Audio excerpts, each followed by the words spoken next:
You don't want to grow. You want to be seen wanting to grow. There is a difference, and that difference has been costing you years. You talk about goals.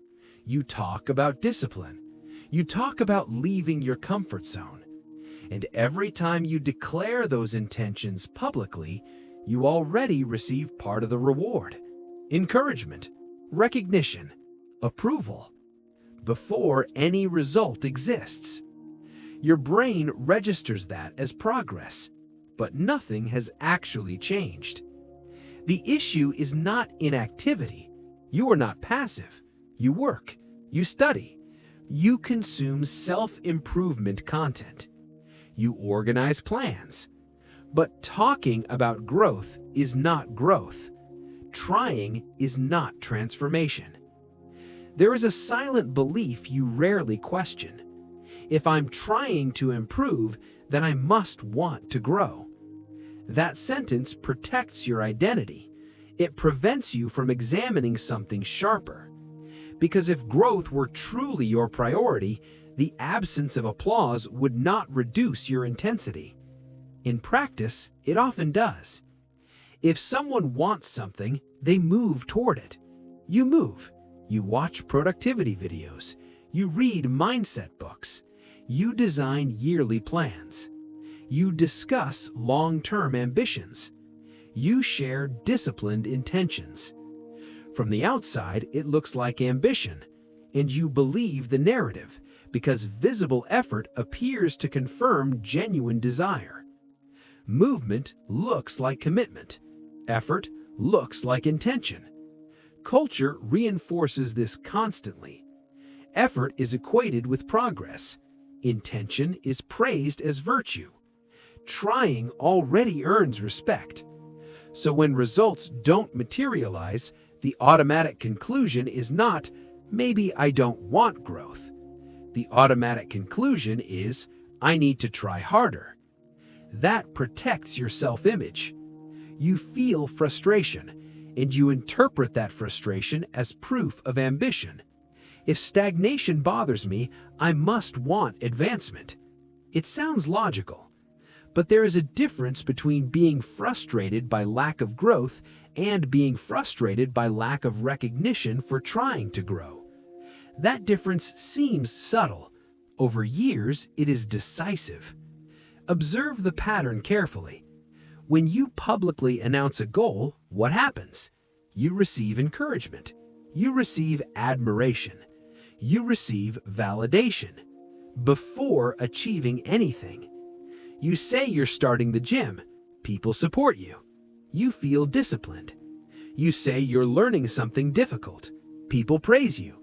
You feel capable. You say you're going to change your life. People respect your courage. You feel driven. But the result does not yet exist. The declaration itself generates emotional reward. And when part of the reward arrives early, urgency weakens. Something inside you feels partially satisfied. Real growth demands silent repetition, boring days, invisible mistakes, consistency without witnesses. Validation demands narrative. Narrative is faster. Your brain does not clearly distinguish between real progress and public signaling. It responds to immediate reward. Since childhood, recognition has meant belonging. Belonging has meant safety. Growth, however, often requires isolation, criticism, delayed outcomes, uncertainty. Between immediate approval and silent progress, the natural inclination is toward the first, even while claiming to prefer the second. If this feels uncomfortable, that reaction is expected. It threatens your identity. You see yourself as disciplined, committed, ambitious. Admitting that part of your effort may be driven by validation creates internal friction. So the defenses appear. But I really do work hard. I genuinely study. I'm not pretending. And you may not be pretending.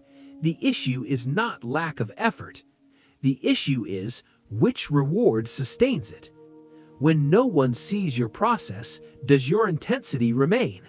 When you cannot talk about what you're building, do you continue at the same level? When there is no recognition attached to the effort, does the effort stay intact? This is the fracture point. Many people do not quit because growth is slow. They quit because growth is invisible. They don't lose motivation because the task is difficult. They lose motivation because there is no audience. That does not automatically mean you don't want growth. It means growth may not be your dominant priority. Preserving the identity of someone who wants growth might be more important than actual transformation. And preserving identity is safer. Transformation exposes gaps. It reveals inconsistency. It risks discovering that you are not as disciplined as your narrative suggests. Validation protects the story. Growth tests it. In the short term, the difference feels minor. You continue launching projects. You continue declaring change. You continue planning improvements. Nothing appears dramatically wrong. But observe 5 years carefully. How many projects began with public enthusiasm and ended quietly? How many goals were announced and replaced before completion? How many conversations about discipline outnumbered hours of silent, private discipline? A pattern emerges. Almost changed. Almost succeeded. Almost advanced. Validation keeps your self-image stable. Real structural change remains postponed. You learn to speak like someone productive. You master the language of growth. You understand the concepts. But your life structure shifts only slightly, not catastrophically, gradually. Year after year, your articulation improves faster than your results. And because there is always some small progress, the pattern hides itself. You are not completely stagnant, but you are not fundamentally transformed. Movement is not transformation. Sensation is not growth. You can spend a decade confusing the two. Maybe you do want to grow, but maybe another force operates alongside that desire. The need to be seen as someone who wants to grow. As long as both forces coexist, clarity will remain blurred. Because both generate activity. Only one generates structural change. Only one tolerates long stretches without applause, without witnesses, without narrative. The other requires only expression, and expression is easier than reconstruction. It is easier to believe the world is slowing you down, that opportunities are insufficient, that progress naturally takes time, than to confront something sharper. Being seen trying is already rewarding. Validation preserves your identity. Growth threatens it. Because genuine growth may expose how far you are from the image you project. So you choose visible micro-improvements over invisible structural shifts. You choose signaling over sustained private execution, rarely consciously, but consistently. And consistency defines years. The question now is not public. It will not be answered in comments or conversations. It is answered alone. When no one is watching, when there is no applause, when there is no story to tell, does the effort remain unchanged? If it does, you want growth. If it weakens, you want validation. The answer does not announce itself. It appears in silence. And that silence tends to be more honest than every speech you have ever given about becoming better.